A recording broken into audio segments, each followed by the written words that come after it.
Students, in this video we will talk about income method. इस video में हम बात करेंगे इनकम मेथड पे। आइए इनकम मेथड की बारीकियों को समझते हैं कि इससे किस तरह से क्वेश्चन सॉल्व किया जाता है। मैं आशा करता हूं कि वैल्यू एडिड मेथड आपको समझ में आया होगा। अगर नहीं समझ में आया है तो आप पिछले वीडियो को गो थ्रू करिए। और इस वीडियो में हम इनकम मेथड कि ईच एंड एवरी एलिमेंट को समझेंगे कि भविष्य में आपको कोई दिक्कत ना हो इनकम मेथड का क्वेश्चन सॉल्व करने में। वैसे एक वीडियो मैंने पहले बनाई थी जिसमें आपको बताया गया था कि कैसे इनकम मेथड का क्वेश्चन हम सॉल्व करते हैं, उसके क्या क्या कंपोनेंट होते हैं। तो इस वीडियो में उसी को रिकैप्सुलेशन उसका करके आगे बढ़ाते हैं। बेटा बता रहा है इनकम मेथड का मतलब क्या होता है। बोला all the income that accrue to the factor of production by way of wages, profit, rent, interest,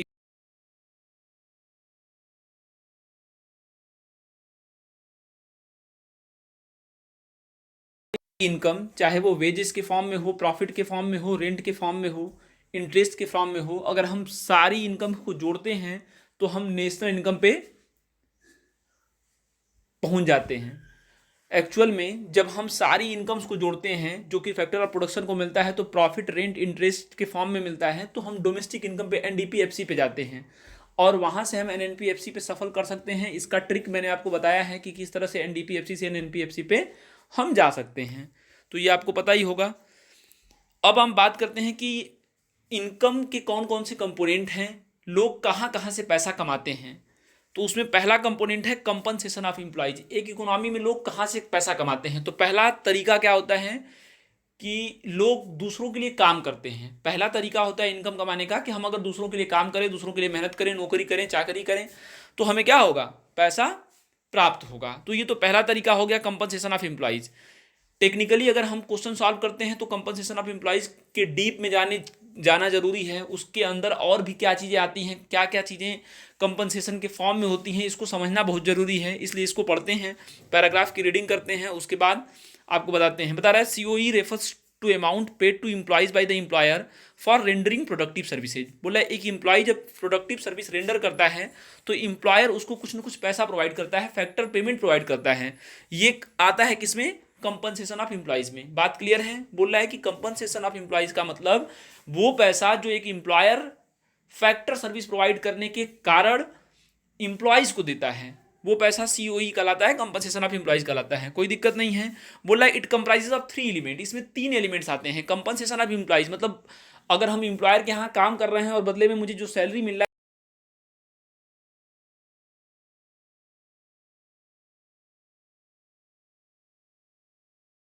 हम लोग काम करते हैं ज़्यादातर तो यही मिलता है। जब हम जाते हैं तो हमें क्या मिलता है, कैश मिलता है। तो मंथ के एंड में पैसा हमें मिलता है या फिर अकाउंट में हमारे पैसा आता है जो कि हमें जो है असीम खुशी प्रदान करता है। तो वो तो एक फॉर्म हो गया पहला, wages and salaries in cash. बोल रहा है कि इसमें और अगर जाए तो ये सैलरीज हो सकता है, बोनस हो सकता है, डियरनेस अलायंस, कमीशन, ये सारे जो है क्या है, कैश के रूप में मिलने वाली सैलरी है। अब बात बता रहा है बेटा,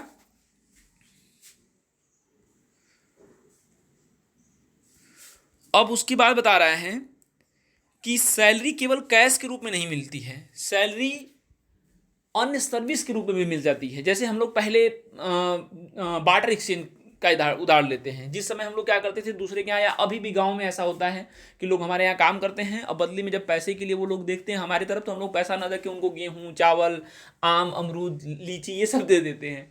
तो ये वाला जो टेक्निक है जो हम अपनाते हैं गांव के क्षेत्रों में, या पहले ये बार्टर एक्सचेंज में ये टेक्निक खूब अपनाई जाती थी।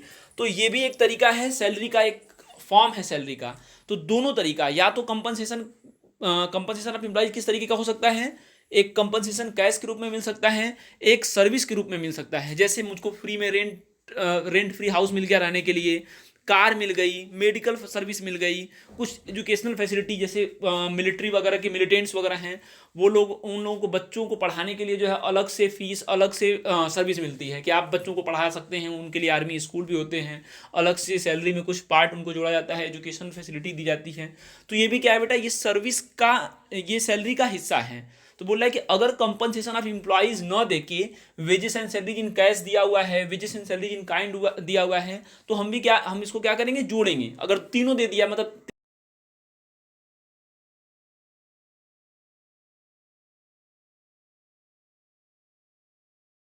however it does not include any facility which is necessary for work and in which employees do not have any discretion. For example, uniform to be worn during work only are vehicles to be used for work only। बोला है कि और इसमें कुछ और facility जो कि compensation के रूप में नहीं आती हैं।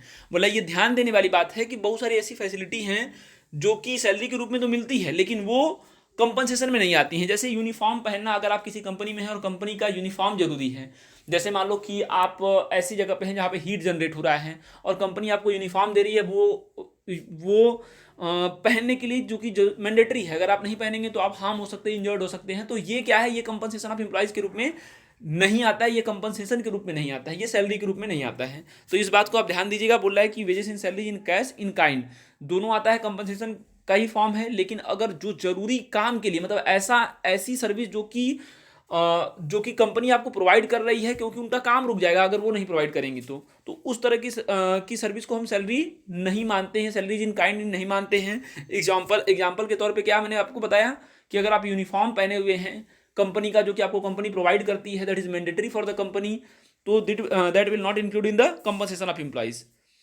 मैंने इसको बता दिया था, फिर इसको बता रहा हूँ बेटा। तीसरा बता रहा है employer contribution to social security scheme. बोल रहा है कि अब तीसरा फॉर्म आता है कि कभी कभी पैसा और सर्विस ये तो मिलता ही मिलता है, इसके अलावा कुछ हमारे भविष्य को सुरक्षित रखने के लिए कुछ एडिशनल अमाउंट ऐड किया जाता है, जैसे प्रोविडेंट फंड, ग्रेचुटी, पेंशन, ये सब भी क्या है, सैलरी का रूप है। तो अगर कंपनसेशन ऑफ एम्प्लॉइज ना आके ये तीनों चीज़ें आ रही हैं तो हम इसको जोड़ के कंपनसेशन ऑफ एम्प्लॉइज पे जा सकते हैं और कैलकुलेट कर सकते हैं। तो ये तीनों चीज़ें आपको मैंने बता दिया। दूसरा दिया रेंट एंड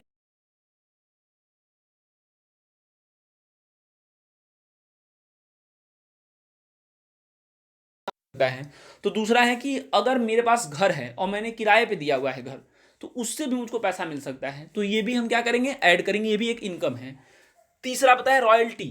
रॉयल्टी का मतलब अगर मेरा नाम, अगर मैं नाम वाला हूँ, मेरी गुडविल है, मेरी रेपुटेशन है, जिसकी नहीं है उसको तो ये मिलता नहीं है, लेकिन जिसकी है, जिसके पास नाम, जिसका नाम पूरे भारत में फैला हुआ है या फिर रेपुटेटेड है, जैसे टाटा, बिरला, अंबानी, अगर इनका नाम यूज करके हम, जैसे मान लो मैंने मिठाई का दुकान खोल दिया कि टाटा रसगुल्ला भंडार, तो टाटा रसगुल्ला भंडार अगर हम यूज कर रहे हैं, अगर टाटा से परमिशन लेके, ऐसे तो हमारे भारत में कोई परमिशन लेता नहीं है, इसी तरह खोल देता है, तो टाटा रसगुल्ला भंडार अगर खोल रहे हैं तो हम टाटा से अगर परमिशन लेंगे तो उसके लिए हमें कुछ ना कुछ फीस पेड करना पड़ेगा। तो इस प्रोसेस को, इस टेक्निक को कहते हैं रॉयल्टी। रॉयल्टी मतलब अगर हमारा नाम कोई यूज कर रहा है तो उसके बदले में जो मुझे पेमेंट मिल रहा है उसे हम क्या कहते हैं, रॉयल्टी। रॉयल्टी के बारे में और बताया भी है कि royalty refers to income received from granting leasing rights of subsoil asset. Example, owner of mineral deposit like coal, iron ore, natural gas etc can earn income by giving rights of mining to the contractor. बोला इसमें दूसरा example दिया है, बोला कि अगर हम right दें, मेरा नाम यूज करने का राइट हो सकता है, जैसे कई बार होता है कि बुक्स के राइटर हैं वो अपना नाम यूज करने के लिए परमिशन देते हैं, उसके बदले में भी पैसा मिलता है। कोल माइनिंग वगैरह है, मेरा मतलब कि मेरी ज़मीन है जहाँ पे जो है कोयला निकल रहा है, उसका मैंने कॉन्ट्रैक्ट दिया है, मैंने राइट दिया है दूसरी कंपनी को कि आप यहाँ से कोयला वगैरह का खनन करा सकते हैं, उसके लिए भी मुझे वो पैसा मिलेगा। तो ये सारी चीज़ें रॉयल्टी होती हैं, तो ये भी एक प्रकार की इनकम है। तीसरा दिया है इंटरेस्ट। बोल रहा है कि अगर मैंने किसी को लोन दिया हुआ है उसके बदले में जो मुझे इंटरेस्ट मिल रहा है वो भी मेरी इनकम है, वो भी नेशनल इनकम में काउंट होती है। रेंट इंटरेस्ट को लेकर एक बात और बताया है कि ये इंटरेस्ट जो है वो उस लोन पे मिलना चाहिए जो कि प्रोडक्टिव पर्पज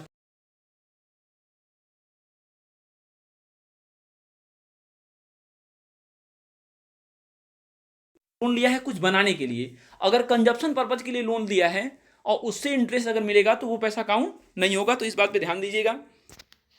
तो बोला रेंट, रॉयल्टी, इंटरेस्ट हो गया। चौथा आता है आपका प्रॉफिट। बोला अगर मैं इंटरप्रेन्योर हूँ और मेरी कोई दुकान है, मेरा कोई फर्म है, मेरा कोई बिजनेस है, उससे मुझे पैसा मिल रहा है, प्रॉफिट हो रहा है, तो वो भी पैसा मेरा इनकम है। इसके भी बेटा 3 पार्ट हैं। एक होता है कॉर्पोरेट टैक्स, दूसरा होता है डिविडेंड और तीसरा होता है रिटेन्ड अर्निंग। बोला अगर प्रॉफिट नहीं आपको पता है और ये 3 चीजें पता है आपको,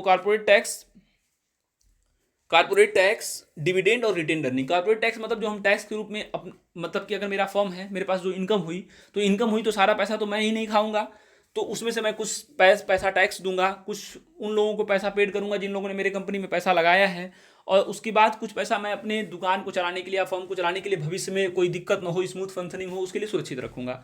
तो ये तीनों चीज़ों को जोड़ के, ये तीनों एलिमेंट को जोड़ के हम प्रॉफिट पे जा सकते हैं। तो प्रॉफिट अगर नहीं दिया हुआ है तो आप क्या जोड़ सकते हैं, अगर दिया हुआ है तो आप डिविडेंड, टैक्स और रिटेन अर्निंग को जोड़ के प्रॉफिट निकाल सकते हैं। ठीक है। उसके बाद एक टर्म और है बेटा, ऑपरेटिंग सरप्लस। इस बात को मैंने अच्छे तरीके से समझाया है, आइए देखते हैं। बोल रहा है कि इनकम मेथड का पहला आपका कंपनसेशन ऑफ एम्प्लॉइज, जिसमें मैंने आपको बताया कि wages and salaries in cash, in kind और employer contribution to social security scheme, ये तीन इसके पार्ट हैं, इसको जोड़ के हम कंपनसेशन ऑफ एम्प्लॉइज निकाल सकते हैं। इनकम मेथड का दूसरा पार्ट आता है रेंट एंड रॉयल्टी। अभी मैंने आपको बताया कि रेंट के रूप में अगर पैसा आता है और रॉयल्टी के रूप में अगर पैसा आता है, तो दोनों हम जोड़ते हैं इनकम मेथड से इनकम कैलकुलेट करने लिए, इनकम कैलकुलेट करने के लिए। तीसरा, इंटरेस्ट के रूप में अगर पैसा आता है, ध्यान देने वाली बात है कि लोन प्रोडक्टिव पर्पज के लिए होना चाहिए।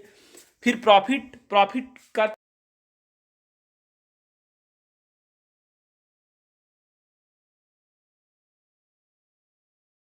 एक लास्ट होता है मिक्स इनकम। मिक्स इनकम के बारे में मैं फिर से आपको बता दे रहा हूं। मिक्स इनकम के बारे में बता रहा है कि it refers to the income generated by own account worker. बोला है कि ओन अकाउंट वर्कर जैसे जो छोटे वर्कर्स हैं, जिनका मतलब जो दूसरों के अंडर में काम नहीं कर रहे हैं, जैसे बार्बर्स हुए, नाई, फार्मर्स हुए, तो ये लोग, या फिर छोटे दुकानदार हुए, इन लोगों की इनकम मिक्स इनकम में आती है। अगेन आई एम रिपीटिंग, जो छोटे दुकानदार हैं, जो बार्बर्स हैं, कॉबलर्स हैं, जो कि मल्टी अकाउंट मेंटेन नहीं करते हैं, एकदम जो छोटे स्तर पे हैं, बेसिक स्तर पे हैं, बेसिक लेवल पे हैं, तो उसका इनकम किस में आता है, मिक्स इनकम में आता है। तो I hope that is clear to you कि क्या क्या चीज़ें आती हैं इनकम मेथड में, क्या क्या चीज़ों को हमें कैलकुलेट करना पड़ता है। तो compensation of employees, rent and royalty, interest, profit plus mix income, इन पांचों को 1 2 3 4 5 पांचों को हम ऐड करेंगे। और एक बात और, आपको दो चीज़ें आपको बताना है। तो पहली बात तो यह है कि जो हम इन पांचों एलिमेंट को ऐड करने के बाद जो हमारा आउटकम आएगा वो आता है एनडीपीएफसी। मैंने दिखाया है एनडीपीएफसी इनकम मेथड का जो टोटल होता है वो क्या होता है, एनडीपीएफसी मतलब डोमेस्टिक इनकम आप कह सकते हैं। ठीक है। अब एक और बची बात, वो लास्ट है, वो क्या है, ऑपरेटिंग सरप्लस। बोला है कभी कभी क्वेश्चन में बेटा रेंट, रॉयल्टी, इंटरेस्ट और प्रॉफिट न देके ऑपरेटिंग सरप्लस दे दिया है, तो हमें इन चारों चीजों पे ध्यान देने की आवश्यकता नहीं है, क्योंकि ऑपरेटिंग सरप्लस का मतलब ही होता है rent, royalty, interest plus profit का सम टोटल। तो यही आपको बताना था। अब फाइनली एक दो क्वेश्चन हम देख लेते हैं, जिसको सॉल्व करते हैं, प्रैक्टिस करते हैं, उसके बाद आप खुद से सॉल्व करिएगा। कोई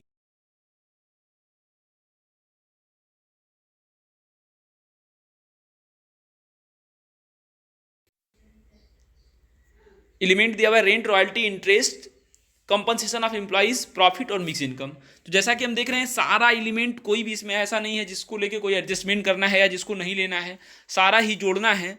तो ये आसानी से निकाला जा सकता है। NDP F C is equal to rent plus royalty plus interest plus profit plus compensation of employees plus mix income. तो इसमें कुछ एडजस्टमेंट था ही नहीं, बहुत बेसिक सा क्वेश्चन था, पहला ही क्वेश्चन था, इसलिए मैंने आपको जो है बहुत बेसिक क्वेश्चन लिया है कि आपको समझ में आए। तो आप टोटल काउंट करेंगे 3600 आ जाएगा। तो कोई दिक्कत इसमें होनी नहीं चाहिए, अगर हो रही है तो आप पूछ सकते हैं। ओके, आइए दूसरे क्वेश्चन को देखते हैं। दूसरे क्वेश्चन में थोड़े से एडजस्टमेंट हैं। बोला है नेशनल इनकम निकालना है। नेशनल इनकम का मतलब होता है एनएनपीएफसी, और जबकि इनकम मेथड से जब हम इनकम मेथड का सम टोटल करते हैं तो हमें जो आउटकम मिलता है वो होता है एनडीपीएफसी। इसका मतलब पहले तो हमें एनडीपीएफसी से एनएनपीएफसी पे सफल करना है। एक बात और, हम चाहें तो डायरेक्ट एनएनपीएफसी निकाल सकते हैं।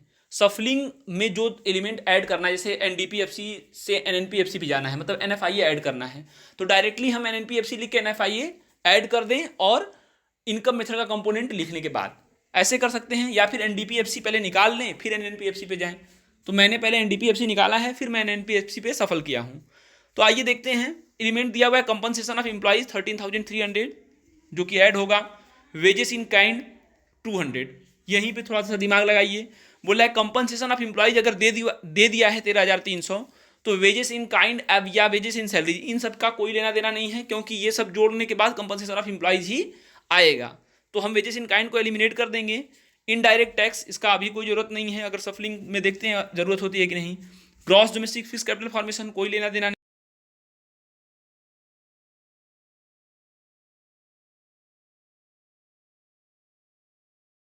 5000।